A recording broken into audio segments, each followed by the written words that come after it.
Hey, how are you? I hope you're doing well. So we are talking about Kid Sense toothpaste. Okay, so let me tell you about it.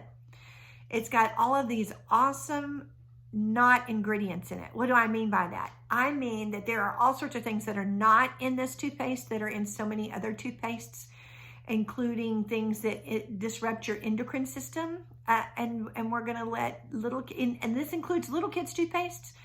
So we're talking about surfactants, and we're talking about SLS. We're talking about triclosan, which is anything antibacterial, which sounds good, but not good.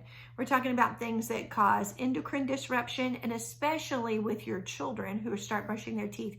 They're having their teeth brushed from a very early age. Why do you want to already introduce something into their system that's going to create endocrine disruption? Okay, so let's not do that. Okay, so just understand that there are multiple ingredients that are in regular toothpaste, including kids' toothpaste, dyes, all of these things that are not in Young Livings. Okay, great.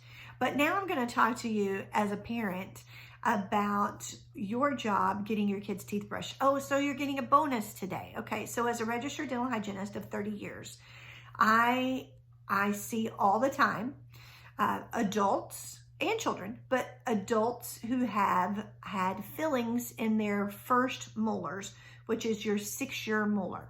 Okay, and how many of you had fillings in your baby teeth? Me. I did. In fact, that's why I'm in the dental world. I had a bazillion cavities, a bazillion. And so I see this all the time. It is the most common tooth to have decay in. And yes, it's true that your toothbrush has a difficult time. If you look at your bristle with electron microscopy, down, you sometimes have grooves that are deeper than what your bristle can physically fit. Okay. So what do we need to do?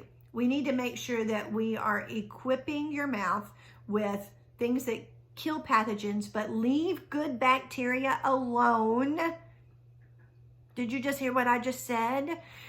The majority, the hugest majority of our toothpaste and for adults, oral mouth rinses, kill good bacteria and also kill bad bacteria. So they'll come on the TV and they'll say, most recommended by your dentist, blah, blah, 9 out of 10 dentists recommend, blah, blah, blah, blah, blah, blah, blah. Well, guess what? If you don't have your good bacteria in check, okay, how about this? If we were to take away the law, what would happen? Lawlessness would overrule. Well, guess what? It's the same way in your mouth. If you don't have good bacteria there, your bad bacteria are going to take over, right? Okay, so don't we want to remove as many bacteria as we possibly can and leave the good bacteria in place and get rid of the bad and pathogenic bacteria? Parents, I have a statement for you that I want you to hear me.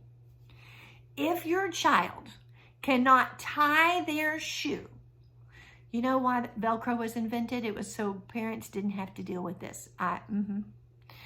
If your child cannot tie their shoe and have the shoe stay tied, they have no business brushing their teeth.